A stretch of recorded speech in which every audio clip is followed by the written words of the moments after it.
Good morning, everyone. This is Daniel Simon, of course, at Baton Rouge Community College. I hope you're doing great out there. Of course, today I will be reviewing over the second exam material, of course, upcoming, which, of course, will be mostly, like I said, in previous announcements on the Greeks. And today you can see there I've got ancient Greeks. Of course, Alexander the Great. Of course, I'll kind of review over that also as well, which was a minor section I did cover, of course, the other day.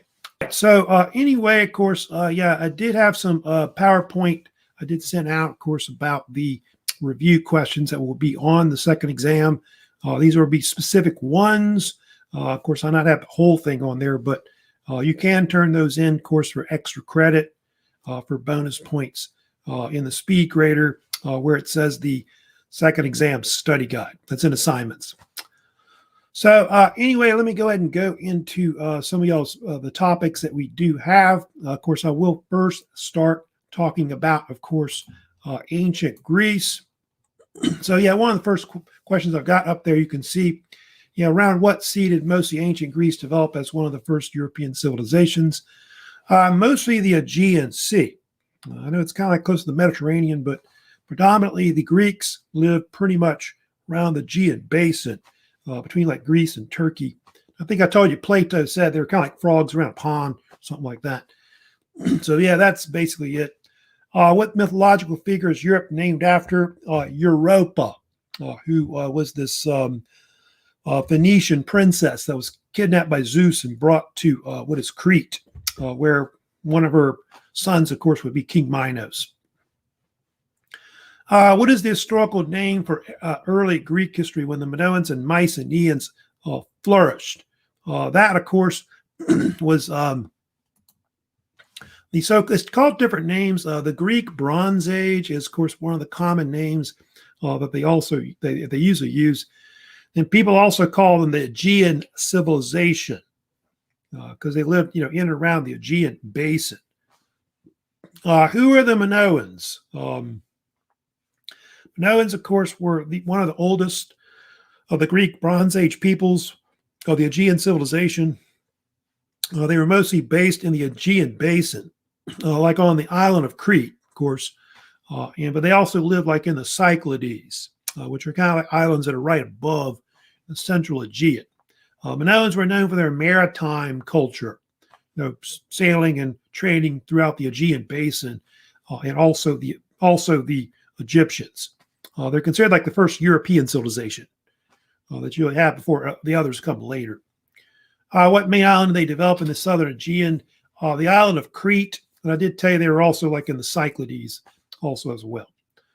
Who was the archaeologist that discovered the Minoans? What palace did he excavate in the early 1900s? That was Sir Arthur Evans, who came there right maybe before 1900.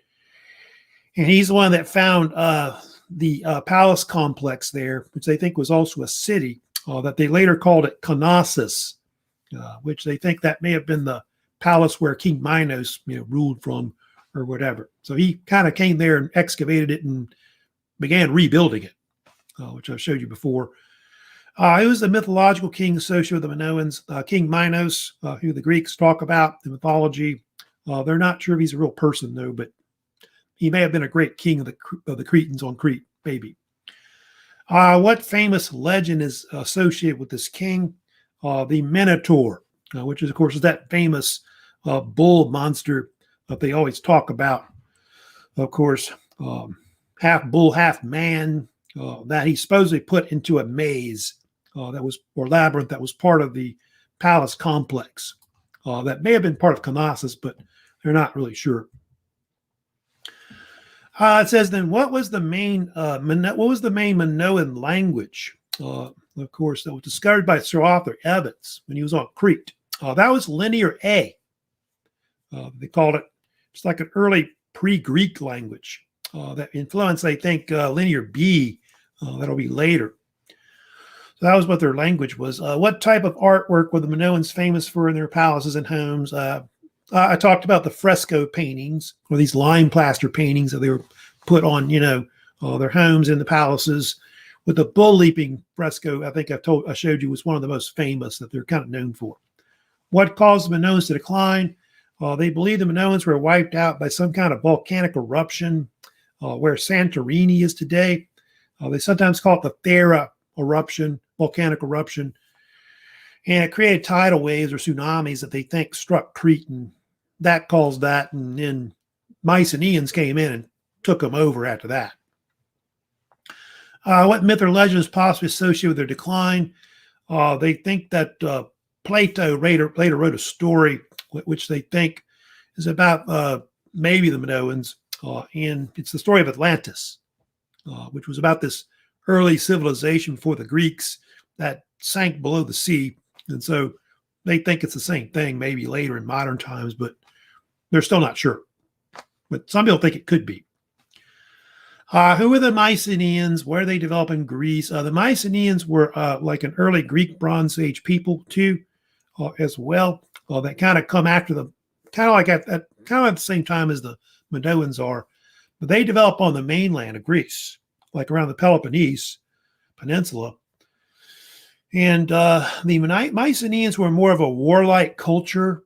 They were known for like these fortified or citadels type cities that they would build on hilltops, which we call later Acropolis. And they had their own language too. What was the main language they adopted that was similar to Minoan? It was the Linear B, which was coined by Sir Arthur Evans too. It's kind of similar to Linear A, but more advanced. And then I think it may have influenced like Greek later, like Archaic or Old Greek. What types of cities are they famous for building? They built these like, fortified cities built on hilltops. Some people call it like a citadel, the way they were constructed, because they were heavily fortified. The one that was the most famous was Mycenae, which was up in the northern part of the Peloponnese, more toward the Isthmus of Corinth. So that's where they get the name, Mycenae, and it's kind of derived from that city, but they don't know what they were called a long time ago. Who is the German archaeologist who discovered and excavated the site of Mycenae? Well, there's been a bunch of them that have done it, but the one that's the most famous is Heinrich Schliemann. He was a German-American businessman who was obsessed with Homer, and later he was the one who found Troy, the ancient site, supposedly, which is in Turkey. So he's kind of well known. Of course, Heinrich Schliemann, probably one of the, one of the great archaeologists that kind of popularized Mycenaean archaeology. But he had, like I told you, kind of things he did that probably were kind of controversial, like using dynamite. What was the Lion Gate? Of course, the Lion Gate was the most famous architectural feature associated with, of course, Mycenae. It's one of its main entrances into the city. What tombs were discovered by Schliemann or excavated by Schliemann at Mycenae? Schliemann, of course, excavated part of the Tholos tomb that was there, which the Mycenaeans were known for, which were these beehive tombs that they built, which were constructed for their kings or nobility. Tholos, I think, means beehive, I think in Greek. And anyway, the one that was the famous one he found and I guess looked at or whatever was the treasury of Atreus, which they think was one of the fathers of Agamemnon and Menelaus. He also found those grave circles they talk about. And if you know about it, he found this so-called mask of Agamemnon in one of the graves, a gold death mask. He thought it was Agamemnon's, but they don't know whose it is really. What epic poems were the Greek poet Homer famous for writing about? The Iliad and the Odyssey. Homer lived, they think, during the Greek Dark Ages and was the greatest poet to the Greeks. Of course, I think I mentioned he's kind of like this blind bard poet, they believe. But the first one, which is the Iliad, is the one that's the most famous one that everybody's, of course, read, which is about the Trojan War, which may have happened or not. They're not sure. What was the Trojan War? The Trojan War was this mythical war that was fought between the Greeks, which they think was like the Mycenaeans at the time. Homer calls them Achaean, versus the Trojans, or Troy, which was located, they think, in northwestern Turkey. So they got in a war. Homer claims that the cause of the war was because of the fact that basically Paris, who was one of the the sons of the king of Troy, took Helen of Troy, or Helen of Sparta, really, to Troy, and she became Helen of Troy. And so that was like one of the. I know they had that quarrel among the gods, the goddesses, or whatever, but obviously the taking of Helen was the main thing. Really did it. Who were some major characters that were in the Iliad? Well, you had Agamemnon. He was the main leader of the Greek forces that attacked Troy. Agamemnon was basically the king of Mycenae. He had a brother named Menelaus, who was the king of Sparta. And it was his wife, Helen, that got stolen. So that's why they went to war. They also had Achilles, the king of the Myrmidons. He was another main character as well. He was considered the best warrior, really, of basically the Greeks. Then on the other side, you had King Priam. He was the king of basically the Trojans. He had also Hector, his oldest son and heir to the throne. He was their best warrior, hero. And then you had Paris, too, who's another character, I guess, that was important. That was the younger son of King Priam. He's one, of course, that started the war when he took Helen of Troy. Also, Odysseus was another character we talked about, too, on the Greek side, the king of Ithaca. He was the one associated with the Trojan horse story. He's the one that had the men inside, supposedly when the Greeks basically seized the city. I think I'll tell you the most famous story in the whole Iliad was basically when Hector fought basically Achilles. Achilles killed him. But that's like the biggest story in it, really. That single combat, between them. What Turkish site did Schliemann possibly discover ancient Troy? It's a place called Hisarlik, which is in northwestern Turkey. It means place of fortifications in Turkish. It was believed to be some kind of ancient site that went back to the Hittites. And it was used as some kind of fortified city to protect that area, maybe the trade routes. And they think they fought over it for some reason. And Schliemann went there in the late 1800s, 1870s, I think it was, and excavated. And so some people think that's the site of Troy, but they're not sure. What people invaded Greece during the Greek Dark Ages? Well, they call them different names. They talk about the Dorian invasion that comes in, but they're actually called the Hellenes, is the proper name that they call themselves, which is what they call the Greeks a long time ago. They're made up of different tribes, which the main ones I think I told you were the Dorians were the main ones, Ionians, of course, Aeolians, and then they had another called the Achaeans. There are actually 4 tribes that came in. They're all named after Helen, who was some kind of ancestor of theirs who may have ruled or something at that time. So Helens, and the word Helen just means Greek now. Of course, a Greek person, basically. What 3? Yeah, there's the tribes right there. So yeah, those are all the tribes, of course, but there's actually 4 tribes, not 3, really. What is the Greek name for the city-state that emerges around the 8th century when the Olympics begin? That, of course, is the so-called polis, which is what the Greeks called a city or civilization at the time. Poli, being the plural version, talking about more than one. What 2 main historical periods make up the Hellenic Age between 776 to 323 BC? That's what they call the so-called Greek Age. They dub it, which lasts about, you can see, 4.5 centuries. And basically, it's broken down into 2 periods. You got the Archaic,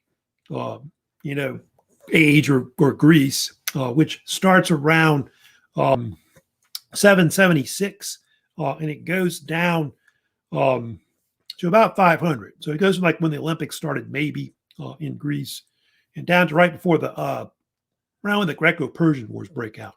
Then you got the classical Greece period that comes after that from 500 to 323. That goes from the greco-persian wars down to the death of Alexander the Great.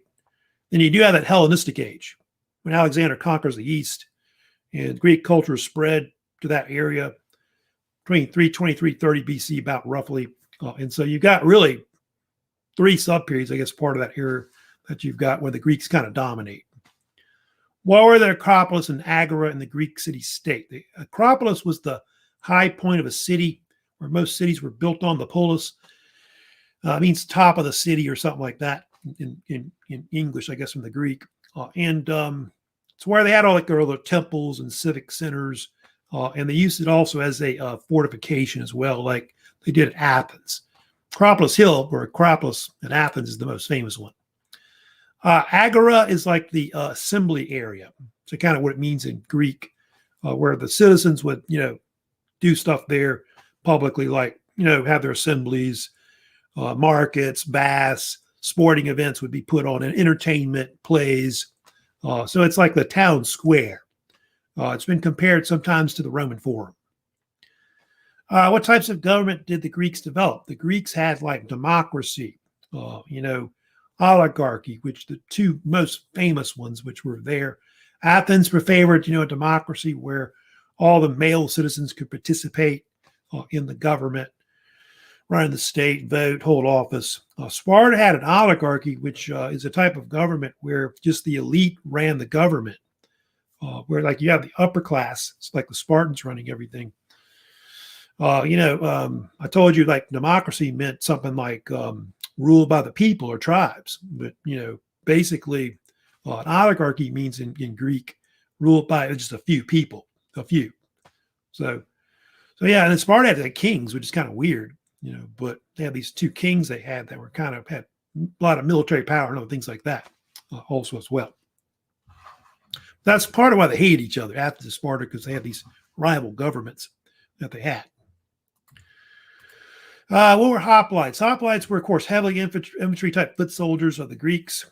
They were part of militias or armies, and they used a battle formation, of course, that was, of course, the so-called phalanx. What were types of weapons and armor they used in battle?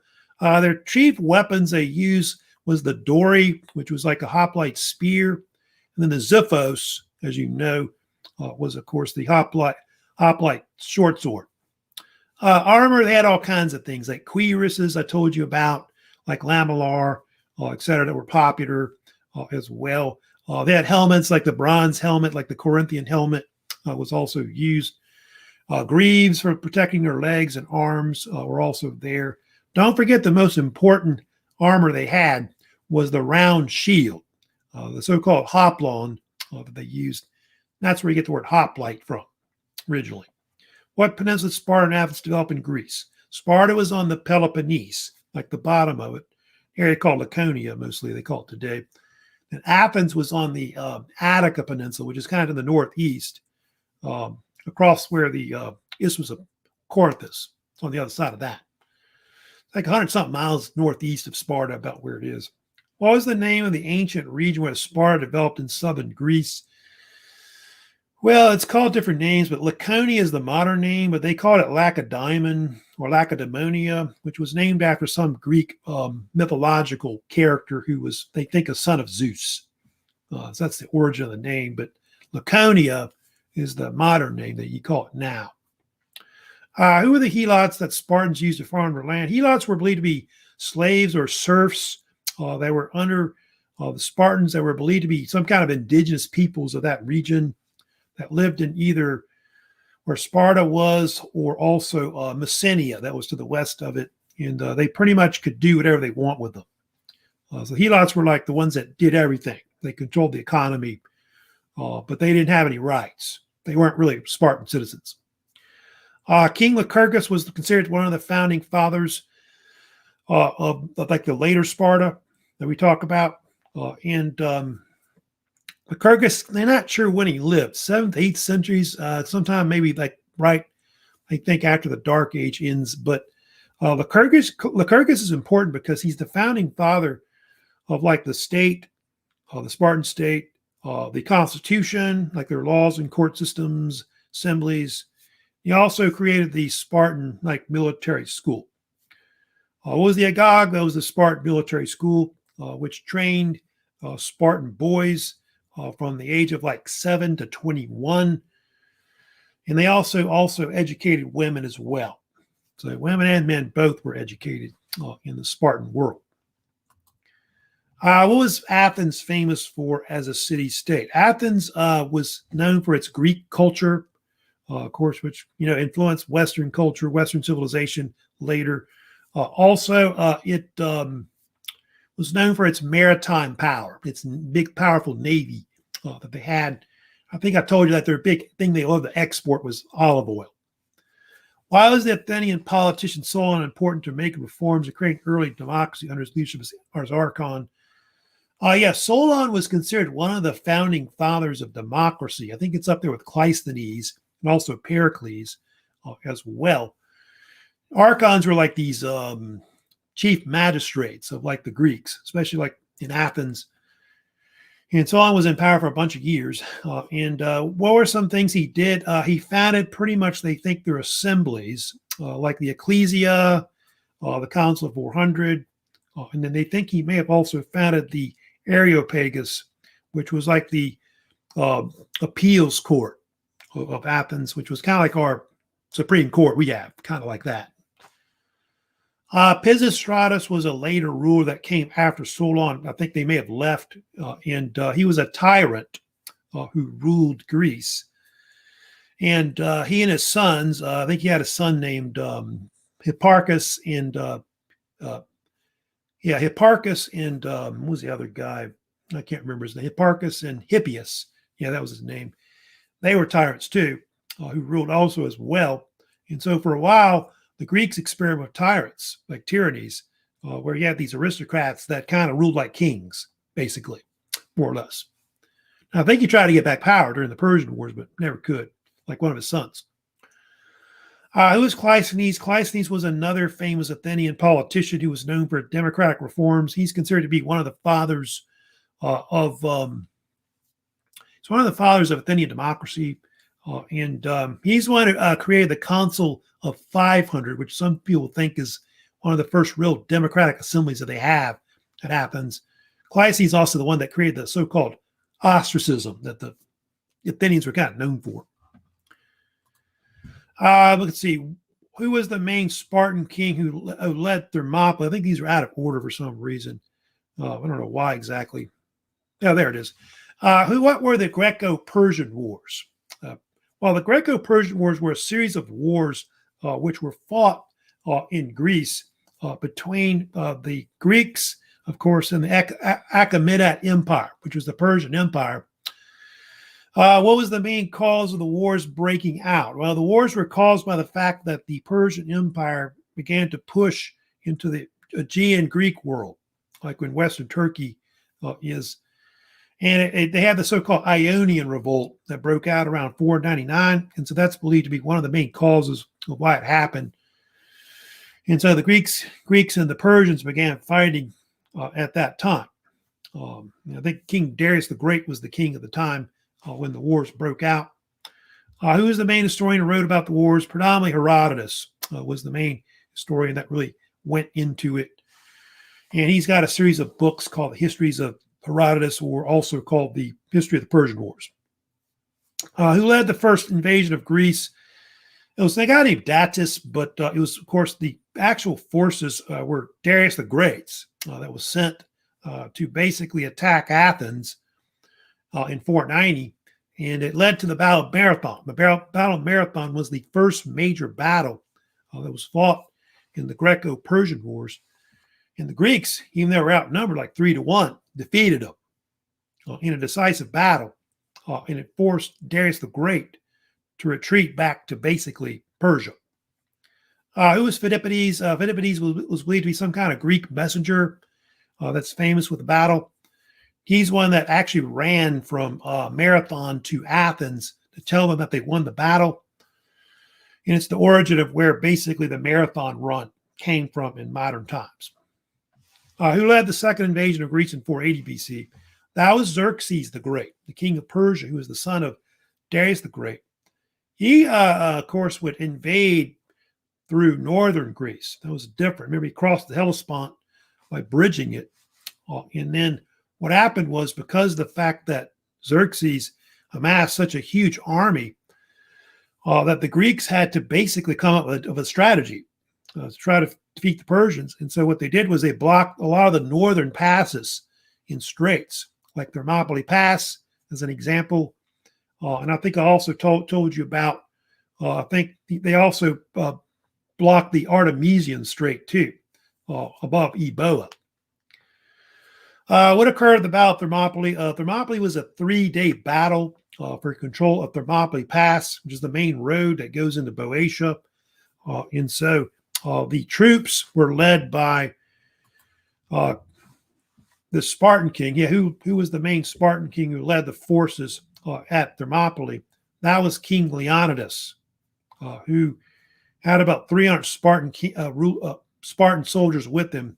And they also had like another almost 7,000 troops that were from Thebes and Thespia. And so they would fight it out. And eventually the Greeks would the Greeks would get overwhelmed in the pass. After if you remember correctly, the Persians figured a shortcut around the pass because of Ephialtes, who was a Greek trader.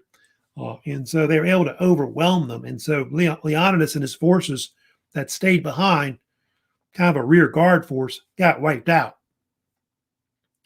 But it was considered a Pyrrhic victory, by the way, for Xerxes, the battle. What naval battle changed the course of the war, eventually led to the Greeks winning? That was the Battle of Salamis, which was fought like in the next month. So that was a major naval battle that was important. And of course, the big hero of the battle, if you remember correctly, was Themistocles, who was an Athenian general, later politician of Athens. What was the Delian League? The Delian League was this Greek alliance that was formed after the war by Athens and other city-states. It was created to basically try to defeat the Persians and prevent like maybe a third invasion of the Aegean Basin. So it kind of continued the wars, which, continued down to like about 450 BC. What was the Age of Pericles? The Age of Pericles was like a 30-year period where Athens dominated Greece under the leadership of Pericles, who was a famous Athenian politician in general. What was Pericles famous for? Pericles was famous for rebuilding Athens after the Greco-Persian Wars. He reconstructed the Acropolis. He rebuilt a lot of the temples that are there, like the Parthenon. He also expanded like democracy, their navy, and he put a lot of the money from the Delian League into building up his state. I think I told you he was a big patron of artists, was something he was kind of known for. What war caused the downfall of the Athenian Empire that emerged from the Age of Pericles? That was the Peloponnesian War, which followed around 431 to about 404 BC. That was a major civil war, really, between the Greeks, where Sparta in their Peloponnesian League fought Athens in their empire, so-called Delian League. And what ended up happening later, if you know about it, was that Athens lost the war. And I think I talked about Thucydides being one of the main historians that wrote about it. Let me also talk about, I think we did all this already. So yeah, we went into like Greek culture as well. What were the Olympics in ancient Greece? The Olympics, of course, were one of the most famous of the 5 different public games that were put on in ancient Greece. They were supposedly put on at the city-state of Olympia in western Peloponnese, supposedly to honor the god Zeus, because they had that big temple there that they had. They think they were started around 776 BC, which is the traditional date, but they're not sure if that's really true or not. What were some sports or athletic events that were associated with the Olympics? I told you the pentathlon was the most famous event that they had, more or less. That's the one that had like all the 5 big events in it. Like I think it had running, the long jump, Greco-Roman wrestling, discus throw, and javelin, which is where a lot of those sports originated from. Boxing was another sport they had. I told you pancration was another sport they had. They had chariot racing as well. And also I told you about also horse racing too. Yeah, chariot racing, horse racing, which I told you were very popular. I think I told you about the hoplitodromus, which was the one that was like the hoplite race they had. Women had their own games, the Haria, which honored the goddess Hera, wife of Zeus, as well. So those are kind of some of the things that they had that was famous. Why were the Greek games, why were they banned? Well, they were banned in the 390 CE by Emperor Theodosius I, also called Theodosius the Great. And it was because it was pagan. The fact that basically, the Roman Empire, converted to Christianity. And so they saw basically this as a pagan spectacle. So they didn't want to do all these pagan rituals and things like that from ancient times. So those ancient times. When were the modern games brought back or established again? 1896, the Europeans like Britain, France, etc., decided to create the Olympic Games based off of the model of the ancient games, which are done, every 4 summers, like an Olympiad, like we talked about. And so they picked Athens. Athens was where they had the first summer games that they had. And then later in 1924, they converted over and they started doing winter games also as well. But a lot of the games today, the sporting events or whatever, athletic events, most of them are like different ones than from back then. So that's where the marathon came about. I think I told you, 1896, they started doing that, and that's where the event came from. Who are examples of Greek playwrights and their plays? I talked about there's only 4 of them that survived from ancient times. You've got Aeschylus, the father of the Greek tragedy. He was one that wrote that trilogy play called Aristea, which is about Agamemnon and his family, house of Atreus, tragedy of it anyway. And so that's basically that. Then I talked about Sophocles. He was the most famous of the Greek playwrights. He's the one that wrote, of course, the famous play Oedipus Rex. I think I went into that. I also talked about Euripides, who actually has the most surviving plays from ancient times. He was the one that was known for the play Medea, of course. And then I talked about Aristophanes, who was the father of comedy. He was one of the first to really write what they call comic or satirical type plays. And he, of course, was the one that wrote plays like Lysistrata. I think I mentioned that one. And then I also talked about the play The Clouds. May have mentioned some other ones, but those are the main ones I think I talked about. So a lot of those plays, like those tragic plays, influenced like more modern plays. Like, Shakespeare was, I think, heavily influenced by the Greeks a long time ago. Then we talked about philosophy. By the way, Thales of Miletus, I think I mentioned him earlier. He was the so-called first actual real philosopher in ancient Greece, which I think I told you the word philosophy came from the word philosophos, which meant love of wisdom. But the first great philosopher of Greece was actually Socrates, who lived mostly in the 5th century BC, died in 399. And he was the one that was supposedly the first to have a philosophical school based at Athens. And he was famous for teaching philosophy with his so-called dialectic or Socratic method, which I told you was a type of argumentative method where you use questions and answering, that kind of thing. So that's basically that. Socrates, of course, influenced like all the other ones, later and all that came. Who was Socrates' best pupil or student? That was, of course, Plato, who some people think is also one of the greatest Greek philosophers up there with Socrates. What school did he found in Athens? He was known for the Academy. And the Academy was considered one of the first major schools of higher learning. It would be similar to like a college or university now, where they basically taught everything at the time. What were some works of Plato? Plato had a bunch of works. His most famous work was The Republic, which was considered like a political treatise about, government and society, things like that. And then he also had the famous other work, which was The Apology of Socrates. Plato's works were important because that's where we get a lot of our dialogues about Socrates, because Socrates didn't write anything down. Who was Plato's greatest student? And he was also a philosopher. That was also, of course, Aristotle, who was from Macedonia. And he had his own school that was called the Lyceum.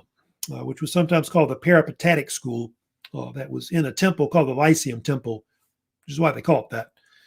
And his school taught all kinds of subjects, but it was known for studying a lot of the scientific fields, especially like the natural sciences, like kind of like biology or something like that.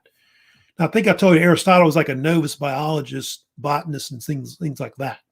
But he was a polymath. He studied just about any subject, from math to science, to philosophy in general.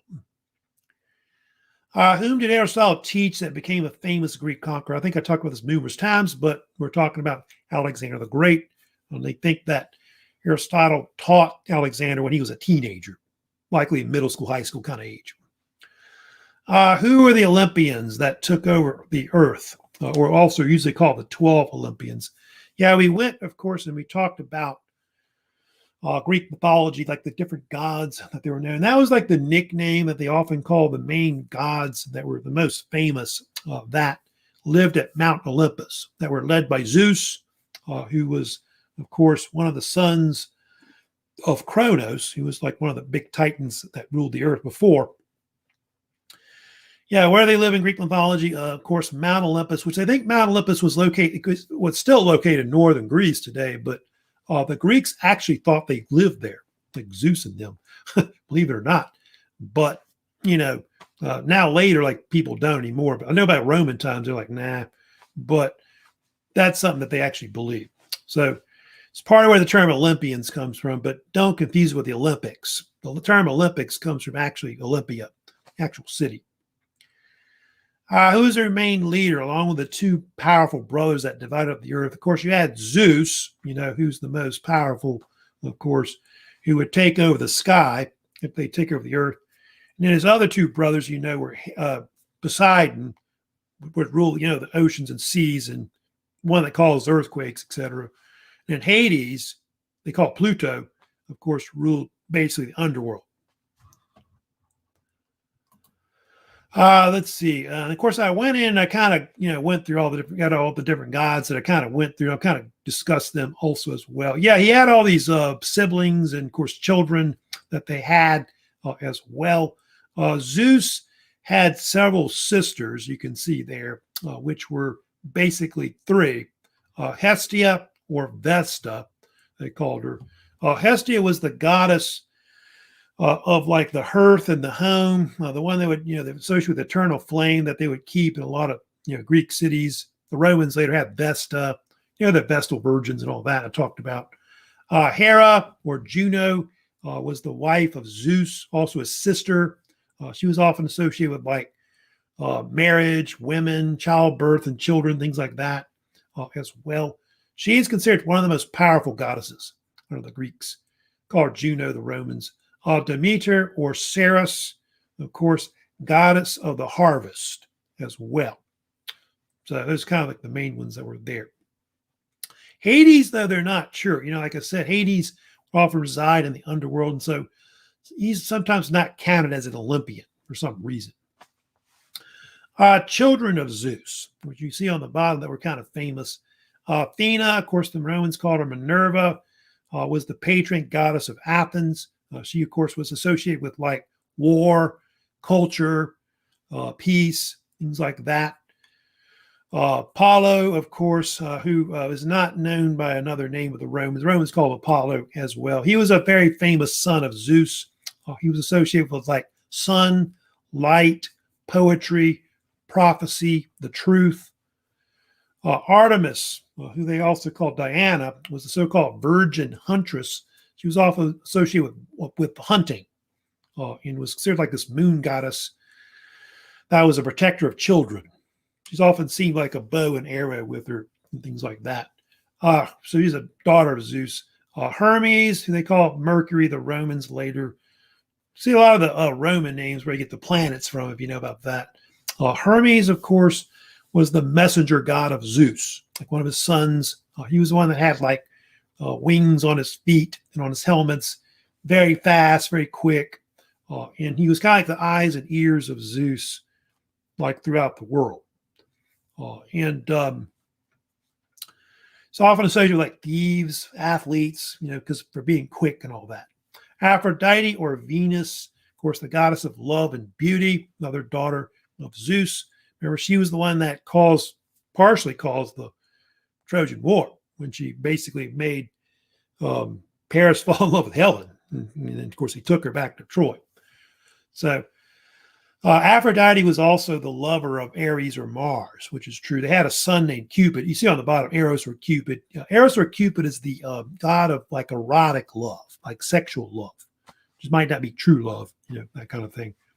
Ares, Mars, of course, is the god, Greek god, Roman god of war. He wasn't as popular with the Greeks. But I told you the Romans liked Mars because they believed they were descended from him, like Romulus and Remus. And of course, you see that's where they get the planet Mars, the name from, of course, originally, right there. Festus or Vulcan was the blacksmith of the gods. He was one that dealt with metallurgy, making like weapons and tools, fire as well. And of course, the Romans called him Vulcan. That's where in Star Trek they get the name Vulcan from, and all that, like Planet Vulcan, I guess. And then Dionysus, of course, Bacchus. There's a debate about whether he's one of the 12 Olympians or not. They do think he was the son of Zeus, though. He was the god of wine. And of course, he was a very popular god because a lot of festivals would be often put on, like in his name, like plays or whatever. And of course, people do a lot of drinking, like wine, etc. The Romans loved him too. They called him Bacchus. They would have all these parties like Bacchae parties and things like that. So yeah, I talked about Eros or Cupid, of course, already, of course, the god of erotic love.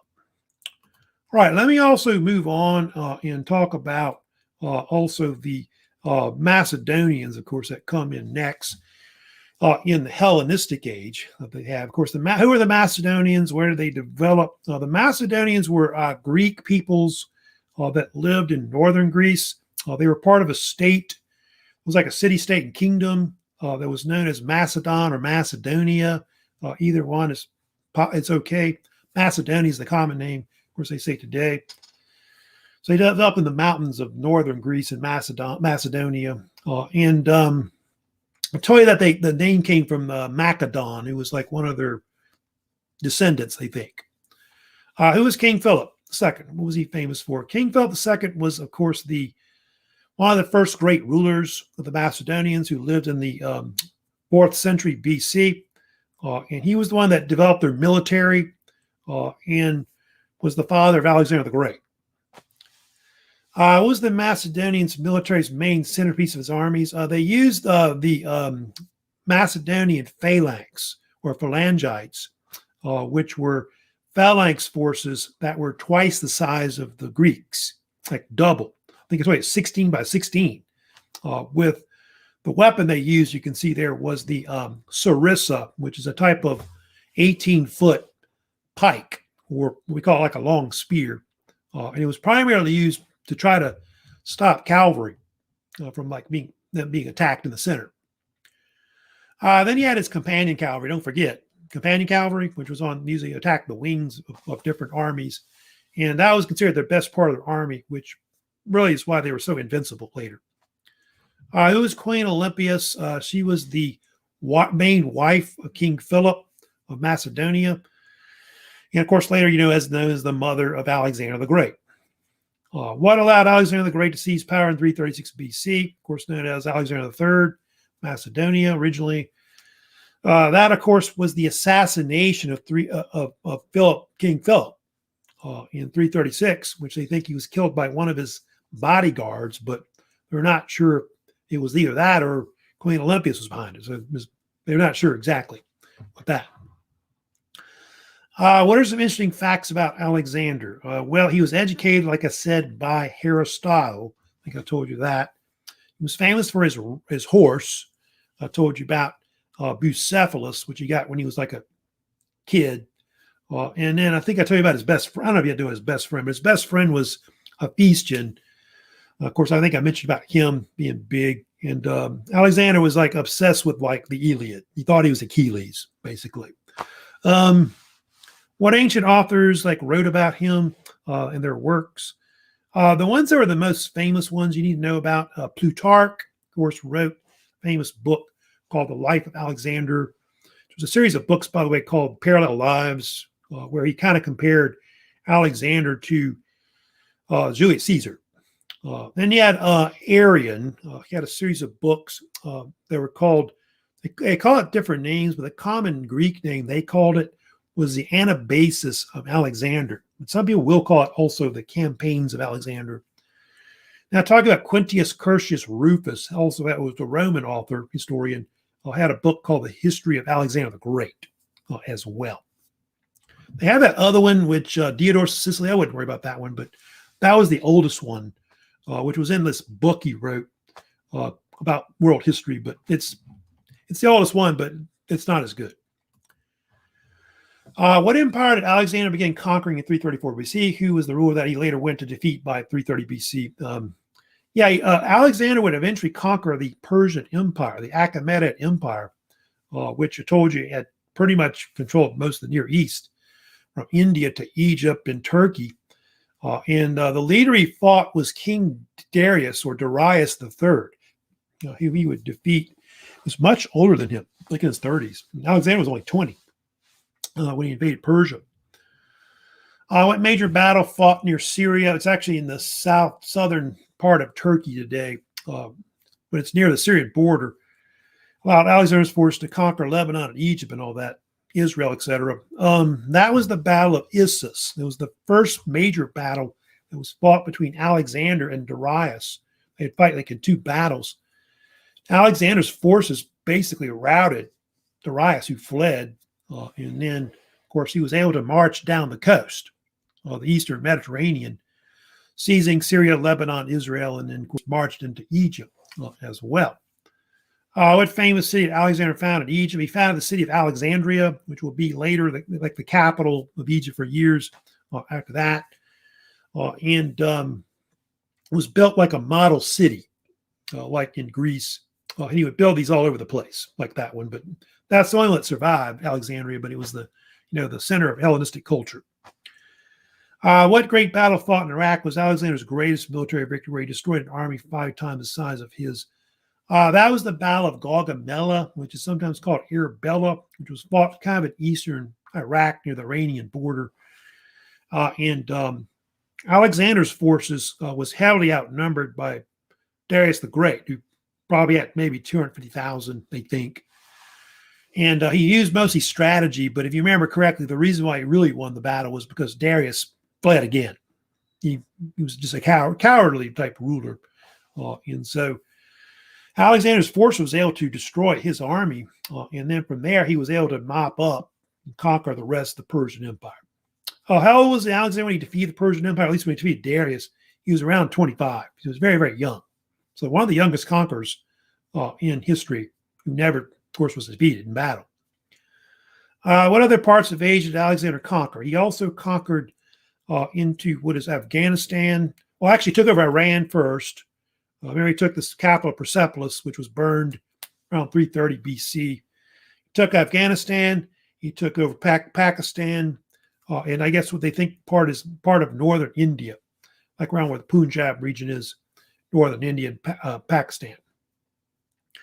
What Indian king or Raja tried to stop Alexander's invasion into northern India? That was the king Porus. He had an army that may have been comparable or maybe larger than Alexander's.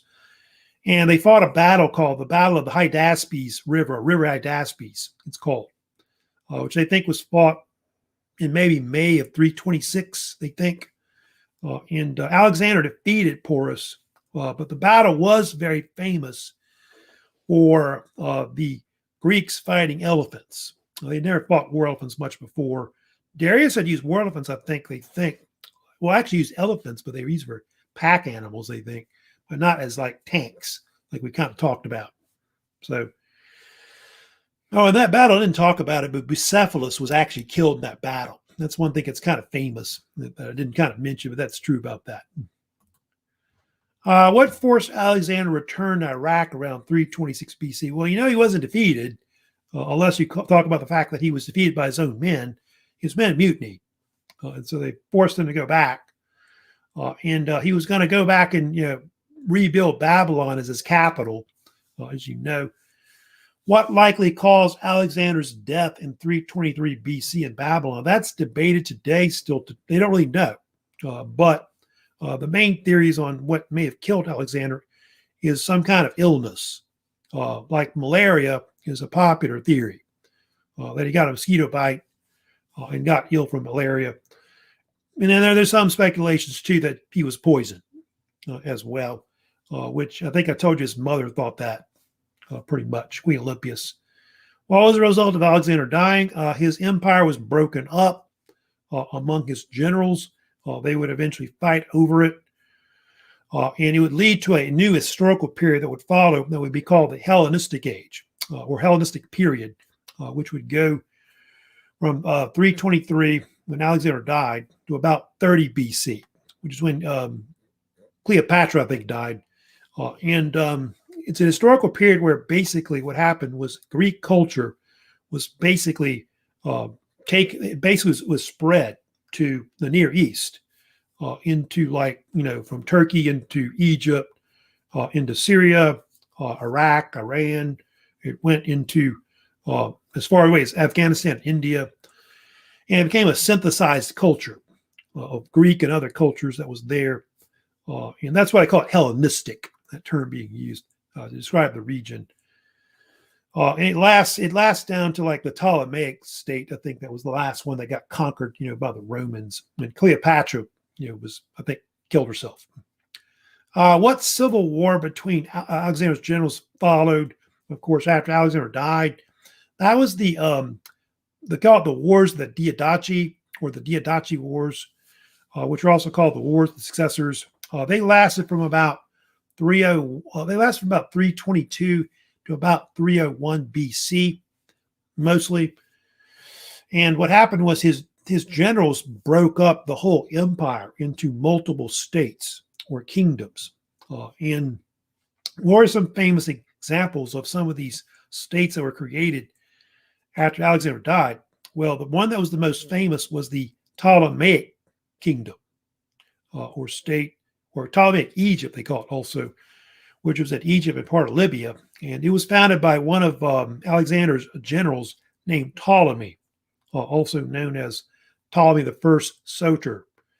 And it was started a dynasty of kings that were called Ptolemy that would rule down to Cleopatra.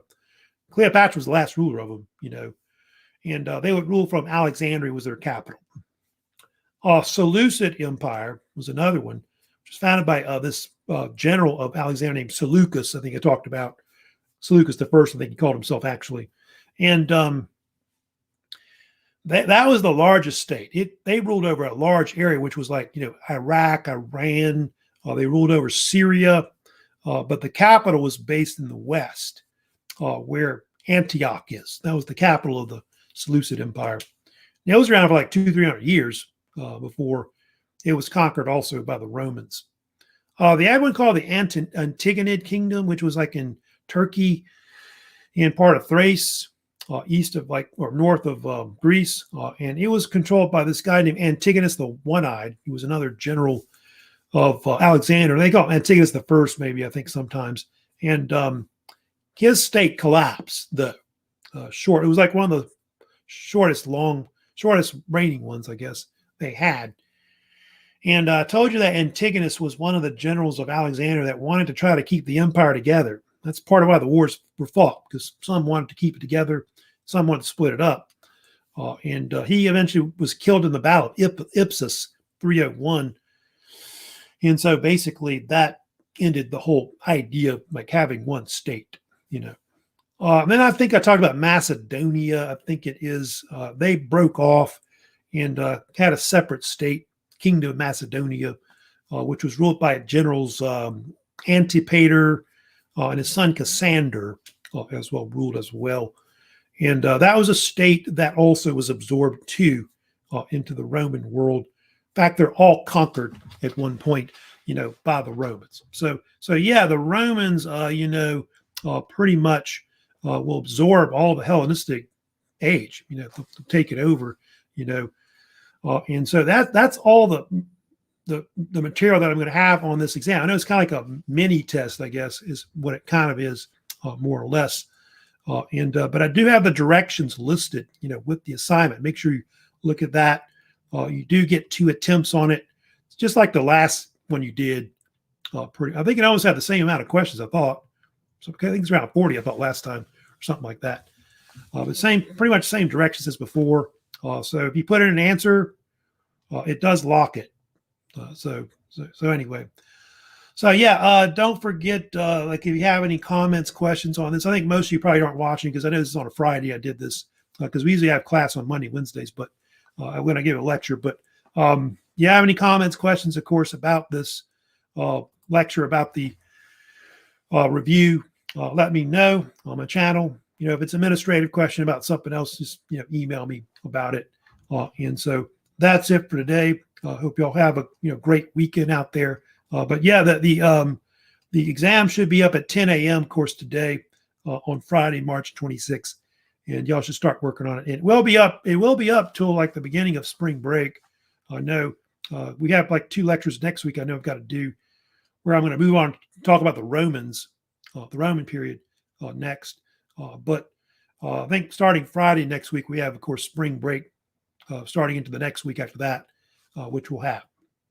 So y'all take care. And y'all have a great weekend. Okay.